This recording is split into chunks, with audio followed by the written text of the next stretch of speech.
toutes et à tous. Je pense que ce dessin de Cambon résume parfaitement la question à laquelle je me suis intéressée dans le cadre de la rédaction de ce chapitre. Donc la question qui m'intéresse est celle de savoir qu'est-ce qui limite le droit de l'enfant à être entendu et quel impact a l'autorité parentale sur la limite de ce droit, sur la mise en œuvre de ce droit. Alors, les enfants ont des droits depuis 1924. Le droit d'être entendu, lui, a été consacré à partir de 1989. Malheureusement, il y a une petite erreur. Donc, les droits de l'enfant existent depuis 1924, mais le droit d'être entendu depuis seulement 1989. Dans l'article 12 de la Convention internationale des droits de l'enfant, il est indiqué que les États parties garantissent à l'enfant qui est capable de discernement le droit d'exprimer librement son opinion sur toute question l'intéressant. Il n'y a pas de limite d'âge indiquée dans la Convention et le Comité des droits de l'enfant préconise que les États parties n'indiquent pas de limite d'âge non plus. Donc ça veut dire qu'à normalement à n'importe quel âge, un enfant qui demande à être entendu devrait l'être. Qu'en est-il en France? Il faut se référer à l'article 388-1 du Code civil. L'enfant capable de discernement peut être entendu par le juge et cette audition est de droit quand l'enfant la demande. Ça veut dire qu'il n'y a pas d'âge non plus limite relative au discernement en France. L'enfant peut en faire la demande soit seul, soit par l'intermédiaire d'un avocat ou d'un autre adulte désigné. Elle est de droit dans les textes, mais dans les faits, on s'aperçoit que très peu d'enfants sont auditionnés. Je parle d'enfants qui le demandent. Et ça crée des disparités assez importantes sur le territoire, mais même parfois entre des tribunaux qui sont éloignés d'à peine une vingtaine de kilomètres, avec des pratiques extrêmement différentes. Alors aujourd'hui, il faut que les magistrats justifient leur refus d'entendre l'enfant, ce qui n'était pas le cas nécessairement avant. Et ça a alerté le défenseur des droits, donc qui régulièrement dans son rapport fait état de ce manquement et du non-respect de ce droit. Et récemment, en 2024, l'ONU a indiqué que l'opinion des enfants en France devait être davantage recherchée et respectée, notamment lorsqu'une décision de garde doit être prise en faveur de l'un des parents. C'est-à-dire que l'attention était focalisée surtout sur le contentieux familial, puisque dans le domaine pénal, ou dans le domaine de l'assistance éducative, l'enfant est partie à la procédure. Donc généralement, il est entendu, même le plus souvent. Ce n'est pas le cas dans les procédures civiles liées, par exemple, à la séparation des parents ou au divorce des parents. Alors on sait qu'aujourd'hui, 57 000 enfants mineurs par année voient leurs parents divorcer. Ce sont les chiffres pour le divorce, pas pour la séparation. Donc ce sont les chiffres de 2020. Et le chiffre de 24% d'enfants auditionnés, alors j'ai mis des réserves, en fait on n'a pas de statistiques nationales aujourd'hui sur le nombre d'enfants auditionnés dans le cadre de procédures de séparation du divorce des parents. C'est une étude qu'on souhaite mener, dans les prochains, à partir de l'année prochaine peut-être. Le chiffre de 24%, il s'agit d'une étude qui a été menée à Grenoble par une collègue maître de conférence en droit, et qui a mené cette étude sur 900 décisions de cour d'appel, avec des disparités notamment concernant l'âge, et le chiffre de 24% ressort. Donc 24% d'enfants auditionnés qui l'ont demandé. Donc je ne sais pas à l'heure actuelle qu'est-ce que ça peut être au niveau national, mais ça n'atteindra jamais clairement les 50%. On est un peu en dessous. Et je me suis intéressée aux causes de cette réticence. Pourquoi, si c'est inscrit dans la loi française, et c'est inscrit dans les lois internationales, pourquoi on continue à refuser d'entendre un enfant qui souhaite être entendu? Parce qu'il ne s'agit pas, encore une fois, de forcer l'enfant à être entendu, mais uniquement de recevoir les enfants qui demandent à être entendus. Alors il y a un lien avec la volonté de l'adulte. Donc d'abord la volonté des magistrats, ensuite la volonté des parents. C'est que, je l'ai dit tout à l'heure, un magistrat a le droit de refuser d'entendre. En fait, normalement non, mais il le fait s'il considère qu'il n'y a pas de discernement. Simplement, il le décide avant même d'avoir reçu l'enfant. Ça veut dire qu'il se base probablement sur l'âge de l'enfant. Et normalement, cela n'est pas légal. Et puis, on sait que le discernement n'est pas toujours lié à l'âge de l'enfant, puisque nous n'avons pas de limite d'âge pour le discernement. On a simplement l'âge de la responsabilité pénale en France, qui est celui de l'âge de 13 ans. Par exemple, aussi un enfant de 13 ans doit donner son accord si l'un de ses parents souhaite qu'il modifie son nom, que ce soit un nom d'usage ou le nom patronymique. Donc il y a un problème d'application de critères qui sont complètement subjectifs et hétérogènes d'un magistrat à l'autre, d'un tribunal à l'autre, ce qui crée des inégalités parmi les enfants, ce qui peut donner lieu à des décisions complètement contradictoires, à des pratiques disparates, et aussi finalement une perte de confiance du justiciable dans la justice, dont l'enfant, mais aussi les familles, puisqu'on se dit que si on demande à être entendu à Marseille et si on demande à être entendu à Aix, on n'aura pas le même type de réponse pour un même enfant. Donc ça, c'est un vrai problème. Le deuxième facteur, évidemment, c'est aussi le manque de moyens. Pas assez de magistrats, pas assez de médiateurs, pas assez d'interlocuteurs formés au recueil de la parole de l'enfant, pas assez de groupes de parole développés au sein du territoire qui sont généralement créés par des associations pour recevoir les familles qui sont en situation de séparation ou de divorce. Donc c'est quand même aussi un facteur important qui fait que la parole de l'enfant est peu recueillie en France. Et puis surtout, il y a ce présupposé qui est très présent donc, au sein des familles, au sein de l'État, au sein de la justice, c'est que l'enfant, c'est un être immature, c'est un être vulnérable, donc il dépend de ses parents. Et là, il y a deux postures. Les parents peuvent considérer que leur enfant n'a pas à venir s'exprimer devant un magistrat ou devant un médiateur ou devant un enquêteur social parce que c'est dans son intérêt de ne pas le faire, qu'il faut le protéger, et on le fait pas forcément d'ailleurs, enfin on le fait peut-être parfois en pensant que c'est mieux pour lui de ne pas le mêler à un conflit, notamment quand il y a une situation de conflit, ce que je peux comprendre. Donc le droit il est passé sous silence, c'est-à-dire que les parents n'informent pas toujours l'enfant de ce droit. Il y a une étude il y a quelques années qui parlait de l'ordre de l'ordre de 30% d'enfants qui seraient informés de ce droit, mais je crois que ce n'était pas national non plus. Donc il faudrait mener aussi une étude de ce point de vue-là, puisqu'aujourd'hui, les parents doivent... aujourd'hui, ils ont l'obligation d'informer l'enfant de ce droit, mais il n'y a aucun moyen de vérifier que cela a été fait. La deuxième raison, c'est qu'on a à contrario des parents qui poussent l'enfant à venir s'exprimer devant un magistrat, mais qui l'instrumentalisent. Et souvent, c'est la crainte des magistrats, on l'entend le plus souvent, c'est qu'ils refusent, notamment quand il y a un conflit, ils refusent de recevoir l'enfant parce qu'ils pensent que de toute façon, c'est contre son intérêt, qu'il est manipulé, qu'il va nous servir le discours du père ou de la mère, enfin d'un de ses parents, voire d'un tiers de la famille. Et pour cette raison, donc, le magistrat choisit de ne pas recevoir l'enfant. Donc dans les deux cas, on peut avoir un conflit entre l'intérêt d'un côté des adultes, des parents, et de l'autre l'enfant. Et ce qui amène à cette hypothèse, c'est que l'autorité parentale, elle est à la fois, les parents peuvent se sentir menacés par ce droit qu'a l'enfant d'être entendu, et en même temps, les droits de l'enfant sont menacés aussi par l'autorité parentale, par les parents qui peuvent dire non, tu ne vas pas t'exprimer, tu es trop jeune, ou parce que l'enfant va donner peut-être un discours qui est différent de celui des parents. Et en même temps, cette crainte aussi pour le magistrat de recevoir un enfant qui est manipulé, même si ils sont aussi formés à la détection de ce type de discours. Ça a des conséquences sur l'enfant, puisqu'un enfant, là il faut s'intéresser un peu aux travaux des psychologues, mais un enfant on peut passer à côté d'un enfant qui est en situation de souffrance, qui n'est pas en capacité de dénoncer, pas forcément des violences physiques, mais je sais pas, une situation de stress, une situation aussi de manipulation. Enfin, on peut passer à côté de certaines situations très très délicates. Et puis ça peut générer aussi chez lui, chez elle, un sentiment de grande frustration et le sentiment que sa parole ne compte absolument pas, alors que clairement la décision de justice va avoir aussi un impact sur sa vie, notamment par exemple concernant les modalités de garde ou le lieu de vie. Alors la raison pour laquelle on pense que l'enfant est un être qui n'est pas suffisamment autonome, en fait, vient des philosophes.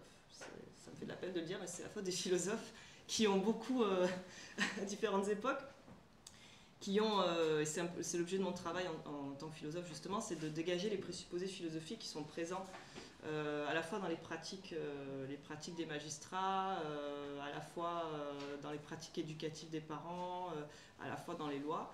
C'est que donc l'idée que l'enfant n'est pas pleinement autonome et que pour exercer ses droits, il faut avoir des capacités cognitives un peu complexes, elle nous vient un philosophe du XVIIe siècle qui s'appelle Thomas Hobbes, et qui a développé un argument qu'on appelle aujourd'hui l'argument de l'incompétence, et que je décris ici dans cette diapositive.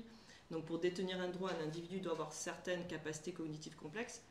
C'est discutable, en fait, c'est un présupposé, on peut discuter, puis à quelle mesure on estime que quelqu'un a cette capacité cognitive et pas d'autres. Des fois c'est évident, parfois pas. Les enfants ne jouissent pas encore pleinement de ces capacités, donc les enfants ne peuvent pas avoir les mêmes droits que les adultes. Donc c'est, disons, un argument qui est quand même sous-jacent à toutes ces prises de position qu'on a à l'égard des enfants, toutes nos réticences qu'on a à l'entendre, avec toujours cette notion d'autonomie sur laquelle je vais revenir longuement, qui est quand même très liée à la rationalité. Autonome, normalement être autonome, c'est être capable de faire des choix, mais là on demande, on inclut dans la notion d'autonomie l'idée de faire des choix rationnels, d'agir raisonnablement. Et là forcément on limite le spectre de l'étendue de l'application du droit de l'enfant. C'est quelque chose qui a été notamment dénoncé par un rapport récent au sujet des pratiques judiciaires en Suisse, qui effectivement associe généralement la loi suisse dans sa pratique, les magistrats dans leur pratique associent beaucoup l'autonomie à la rationalité. Et cette notion d'autonomie, elle a été, qui est sous-jacente, elle a été notamment particulièrement défendue par Kant, Emmanuel Kant, qui parle d'autonomie comme une capacité à agir en fonction des buts que l'on se donne et à réfléchir de façon critique à ses actes. Donc il faut être capable d'avoir du recul en plus sur ses actes. Peut-être que, peu d'enfants, en tout cas je pense à un enfant de 6 ans, 7 ans, 8 ans, on ne va pas forcément avoir du recul sur ses choix et ses actes, mais c'est pour ça que la responsabilité pénale a été fixée à l'âge de 13 ans. Mais je crois qu'on est en train de mélanger deux domaines, c'est-à-dire la capacité d'un enfant à s'exprimer, à donner son opinion sur sa vie, et ensuite la capacité à mesurer les conséquences de ses actes, qui, en mon sens, sont totalement différents. Je pense aussi qu'utiliser cette notion d'autonomie, ça ne permet pas d'émettre un peu des nuances, parce que l'autonomie, elle évolue forcément au fur et à mesure que l'enfant grandit, et qu'on est en train de, comme je vais l'expliquer un peu plus tard, on est en train finalement de projeter sur l'enfant un concept d'autonomie très rigide et délimité par ce que peut faire l'adulte. Donc c'est l'adulte le point de comparaison. C'est comme si on ne voyait pas, on n'envisageait pas l'enfant pour lui-même en fonction de ses capacités, les capacités qu'il peut avoir à cet âge-là. Donc là encore une fois, être autonome, c'est être rationnel, avoir des capacités d'abstraction, avoir des capacités d'analyse complexes que effectivement n'ont pas les enfants, en tout cas pas avant un certain âge. Et une troisième conception qui est intéressante aussi, c'est celle d'Aristote, justement, qui fait qu'on envisage toujours l'enfant, on le compare toujours à l'adulte, qui désignait l'enfant comme étant un adulte en puissance, comme donc un être irrationnel, un nain, il l'appelait le nain. Donc dans l'histoire des animaux, j'y reviens plus longuement dans le livre, avec toute l'histoire de l'émergence des droits de l'enfant. Et effectivement, cette idée est quand même aussi présente dans la psychologie du développement au XXe siècle, même si elle est aujourd'hui un peu obsolète, mais l'idée que l'enfant c'est un demi-adulte, quoi, c'est une moitié d'adulte qui ne sait pas faire tout ce que l'adulte sait faire. Alors, comment y remédier ? En discutant des présupposés qui sont implicites ou explicites, qui sont mis en œuvre dans cette posture que l'on a face à la parole de l'enfant.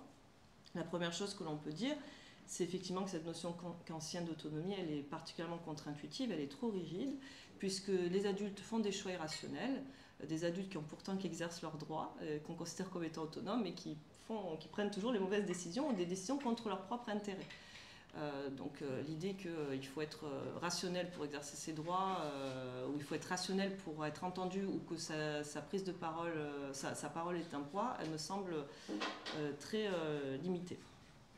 Ensuite, je parle aussi dans ce chapitre de l'exemple des femmes, puisque pendant longtemps, les femmes ont été considérées comme des êtres qui n'étaient pas autonomes, qui n'étaient pas suffisamment aussi rationnels pour prendre des bonnes décisions, pour elles ou pour le foyer. Pourquoi n'en serait-il pas de même pour les enfants ? Et la troisième façon de remédier à d'émettre des objections contre ces présupposés, c'est de parler de ce que nous dit aujourd'hui la psychologie du développement. Pendant très longtemps, l'image de l'enfant a pâti un petit peu des études notamment de Piaget et de Mead, avec les différents stades de l'enfance, avec surtout l'idée que l'enfant a moins de capacités que l'adulte. Et ça, c'est devenu complètement obsolète. L'enfant, les capacités sont différentes, mais ça ne veut pas dire qu'elles sont inférieures. Et dans cette recherche, je le dis toujours, quand on travaille sur les droits de l'enfant, on est obligé de croiser différentes disciplines, y compris donc droit, sociologie, démographie, mais aussi psychologie du développement. Et on s'aperçoit que les psychologues nous disent que le développement de l'enfant n'est absolument pas linéaire. On ne va pas du moins vers le plus, comme le pensait Margaret Mead ou Piaget. L'enfant acquiert, il acquiert des nouvelles capacités cognitives en grandissant, mais il en perd aussi des capacités très intéressantes. Alors quelles sont-elles? Les capacités d'adaptation et d'exploration, l'enfant forge davantage d'hypothèses. D'ailleurs, multiplie les choix, un peu plus que l'adulte, et il a aussi une plus grande curiosité. Donc, notamment, il faut regarder les travaux de Likin et Gopnik qui sont assez intéressants sur le sujet, et qui nous amènent effectivement à revoir notre propre notion d'autonomie. Est-ce qu'elle n'est pas stéréotypée? Est-ce qu'elle n'est pas trop rigide? Est-ce qu'elle n'était pas forgée en fonction de ce que uniquement l'adulte sait faire? Et on peut regarder les travaux sur l'autonomie, ce qu'on appelle en philosophie l'autonomie personnelle. Quels sont les critères qui vont déterminer qu'un être est autonome ou pas? Et en réalité, il suffit de pouvoir faire des choix pour être considéré comme étant autonome, pas forcément d'être rationnel. Il faut pouvoir faire usage de sa volonté. Le fait de s'opposer à autrui, ce qu'un enfant sait très bien faire, un enfant sait très bien dire non. Il le dit peut-être trop à un certain âge. Le fait de pouvoir exprimer des préférences, un enfant sait le faire. Le fait d'avoir un but, même d'entretenir des liens affectifs durables, ce sont des petits critères, des critères qui sont synonymes aussi d'autonomie. Et d'avoir, selon l'âge, aussi une réflexion prospective et peut-être petit à petit aussi une réflexion critique. Je crois qu'il faut effectivement utiliser une notion d'autonomie qui est moins rigide parce que l'enfant est en train de grandir. Et c'est pour ça que le comité des droits de l'enfant nous dit aussi qu'il faut parler de discernement adapté à chaque enfant, de faire du sur-mesure, non pas d'un discernement comme une autonomie qui serait fixe. Alors, les résultats, à partir de ce que nous disent les psychologues du développement, à partir des critiques que l'on peut émettre contre ces présupposés philosophiques, ces résultats, donc les résultats de mes recherches, j'essaie de montrer que l'enfant, il a des caractéristiques minimales pour être un agent moral, tout comme l'est l'adulte, simplement qu'il a un discernement propre, une autonomie propre qui est en évolution, et que pour cette raison, son droit d'être entendu doit être respecté. Ça ne veut pas dire qu'il a le droit de décider. Et d'ailleurs, ce n'est pas parce qu'un adulte se rend chez un magistrat que le magistrat va faire droit à sa demande. C'est la même chose. Et un enfant, il a aussi le droit de ne pas vouloir être entendu. Donc il ne s'agit pas non plus de mettre systématiquement l'enfant devant une cour de justice ou dans le cabinet d'un juge, ou même, voilà, enfin, je parle aussi du contexte de la scolarité, il peut ne pas vouloir être entendu. Mais il doit au moins avoir la possibilité de dire non. Je ne le veux pas.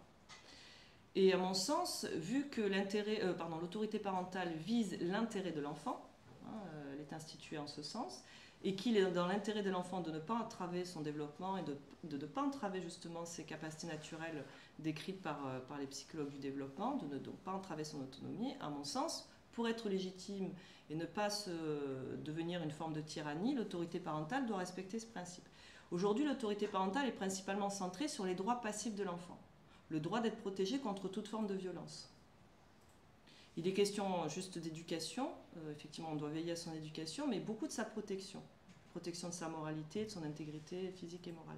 Mais quid des droits actifs, qui sont tout aussi importants et qui, à mon sens aussi, sont bénéfiques parce que plus l'enfant a confiance en la capacité à prendre la parole et la capacité aussi à être entendu, même si on peut lui expliquer pourquoi on ne suivra pas ton choix, et plus, à mon sens, ils deviennent responsables, et plus, à mon sens aussi, ils sont en mesure d'agir peut-être de façon moins irrationnelle, mais à mon sens aussi, laisser à l'enfant la parole, c'est aussi la possibilité de le laisser dire des choses qui vont être tues par les parents. On a assez de cas en France d'enfants que l'on n'a pas entendus, ou que l'on a entendus et dont on n'a pas suivi du tout les choix, et qui malheureusement ont abouti à des drames. Alors, l'objection commune que l'on m'adresse le plus souvent, enfin qu'on adresse à toutes les personnes qui défendent l'autonomie de l'enfant, c'est que si on commence à accorder l'autonomie aux enfants, si on commence à leur accorder un discernement à n'importe quel âge, c'est la porte ouverte à des dérives. C'est-à-dire que finalement, c'est considérer l'enfant comme un adulte, donc on ne le protège plus, notamment contre les violences, tout type de violence, notamment les violences sexuelles. On enlève le discernement, ça veut dire qu'il est responsable pénalement à l'âge de 6 ans. Alors, je ne crois pas. La première chose, c'est que, imaginons un enfant qui, pour reprendre l'objection de Jean-François, un enfant qui souhaiterait se marier à 12 ans. Qui souhaiterait se marier à 12 ans, c'est une très bonne objection. Je lui dis non. Alors là, on va dire que j'entrave son autonomie, que je ne respecte pas son droit à être entendu. Sauf que j'ai aussi en vue son intérêt. On a dit que l'enfant, d'abord, a un discernement, une autonomie qui évolue, donc qui n'est pas complète, et qui n'est pas en mesure d'envisager toutes les conséquences de ses actes. Parce qu'à ce moment-là, effectivement, il faut que je donne la majorité pénale à un enfant de 3 ans, 4 ans, 5 ans, 6 ans. Ce qui est, à mon avis, pas moralement acceptable.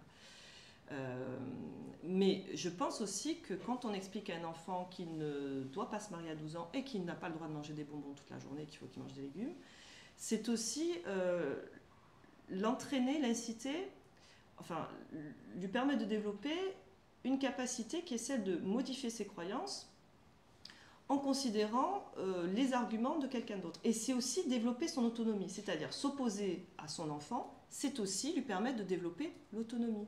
C'est-à-dire qu'être autonome, c'est aussi, on l'a dit, c'est capable de faire des choix, d'exprimer des préférences, mais c'est aussi être capable d'écouter l'autre et de comprendre que son choix, qui est peut-être porté par des raisons totalement, on va dire, que nous on considérait par des raisons irrationnelles, sera contre son intérêt. C'est pour ça que je ne suis absolument pas contre l'autorité parentale. L'enfant a besoin d'un guide, en quelque sorte, mais j'aimerais simplement que ce guide intègre dans ses tâches, dans ses fonctions, l'idée que expliquer aussi à l'enfant pourquoi c'est non, c'est aussi, ça fait partie aussi de ses fonctions de parent. Pourquoi c'est non. Donc, à mon sens, modifier les croyances, donc apprendre à l'enfant à modifier ses croyances, c'est développer son autonomie. Ensuite, encore une fois, exprimer son opinion sur une modalité de garde, sur la scolarité, une toute autre décision, ne veut pas dire qu'on va suivre l'enfant pour les mêmes raisons que je viens d'évoquer, et surtout ça n'implique pas pour l'enfant d'être pénalement responsable de ses actes. Il y a un degré d'autonomie, il y a un degré de discernement, ce sont deux choses tout à fait différentes. Si un magistrat demande à un enfant comment ça se passe à la maison, l'enfant explique comment ça se passe à la maison, donc il va décrire une journée type, pour moi ça n'a rien à voir avec le fait de voler de l'argent et d'être en mesure de réfléchir aux conséquences de ses actes. Ce sont des choses totalement différentes. On demande une réflexion qui n'est pas la même. Donc l'argument qui consiste à dire que si on accorde le discernement à n'importe quel enfant, on ouvre la porte à la suppression du discernement aussi en matière pénale et que finalement un enfant de 8 ans pour aller en prison et de 6 ans, à mon avis, ne fonctionne pas. Et encore une fois, comme pour un adulte, comme pour nous, les magistrats ne sont pas tenus de faire droit aux demandes de l'enfant. Ce n'est pas parce que je respecte quelqu'un, je l'entends, je peux écouter, comme d'ailleurs, même nous, dans le cadre d'un travail, on peut entendre quelqu'un, ça ne veut pas dire qu'on va suivre ce que cette personne nous dit. Donc il ne s'agit pas de créer non plus des enfants rois. Alors, quelques propositions concrètes qui, certaines ne figurent pas dans le livre parce que finalement elles sont venues au fur et à mesure des lectures et aussi des discussions que j'ai pu avoir ensuite à ce sujet, c'est que je pense que faire figurer une présomption de discernement de l'enfant dans le code civil serait bénéfique pour que l'enfant qui le demande, je précise qui le demande, soit systématiquement entendu. C'est la préconisation du comité des droits de l'enfant. Puisque sinon on se heurte à la subjectivité des magistrats qui vont, sans avoir reçu l'enfant, décider qu'il ne doit pas être entendu, alors qu'il le demande. La deuxième proposition serait d'introduire dans l'article 371-1 du Code civil l'obligation pour les titulaires de l'autorité parentale d'assurer également le respect de ses droits, notamment celui d'être entendu, et de permettre le développement de son autonomie, alors qui se développe à la maison, au quotidien par le dialogue, qui va se développer à l'école. L'école puisqu'il y a quand même des inégalités sociales, l'école a un rôle évidemment important aussi à jouer de médiateur à ce niveau, donc en même temps sur l'information des droits de l'enfant, sur inciter les enfants aussi à exprimer leur opinion. Donc je pense que c'est important de mettre l'accent dans la loi également sur les droits actifs de l'enfant et pas seulement sur ses droits passifs, puisque de toute façon l'un a des vertus sur l'autre. Et supprimer selon son âge et son degré de maturité, après la mention les parents associent l'enfant à toutes les décisions qui le concernent, c'est pour les mêmes raisons qu'il faut le supprimer pour les magistrats. C'est-à-dire que si on indique dans la loi, ce qui est le cas aujourd'hui, selon son âge et son degré de maturité, ça va être encore apprécié de manière subjective par les parents.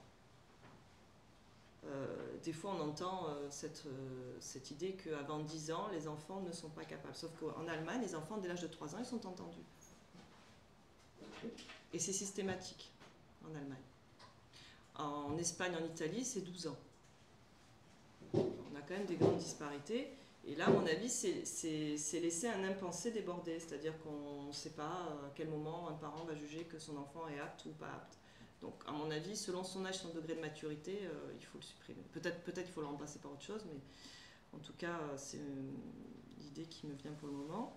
Bien sûr, renforcer l'information de l'enfant sur ses droits à l'école, alors par des supports aussi, des supports numériques. Il y a des associations qui travaillent sur ça à travers pour un petit peu les plus grands, à travers des applis notamment, mais je pense que ça se passe aussi à l'école.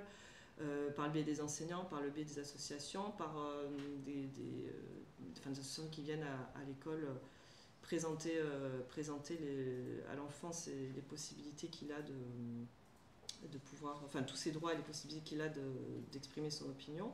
Et surtout, il y a cette idée de créer un référentiel de pratiques professionnelles communes au sein des tribunaux, auxquels les magistrats ne sont absolument pas défavorables, en fait. Si les moyens, bien sûr, y sont mis. Et l'idée, ça serait de dire que, de toute façon, si la loi passe, c'est de dire que maintenant, un enfant qui veut être entendu, il faut l'entendre. Qui demande d'être entendu, il faut l'entendre systématiquement. Après, on décide si... on décide, en fait, à mon avis, c'est le discernement doit jouer un rôle sur le poids que l'on va donner à la parole de l'enfant. Mais ça ne doit pas jouer un rôle sur est-ce que j'entends l'enfant ou pas. Je l'entends. Ensuite, effectivement, quand on l'entend, est-ce que je vais accorder du poids?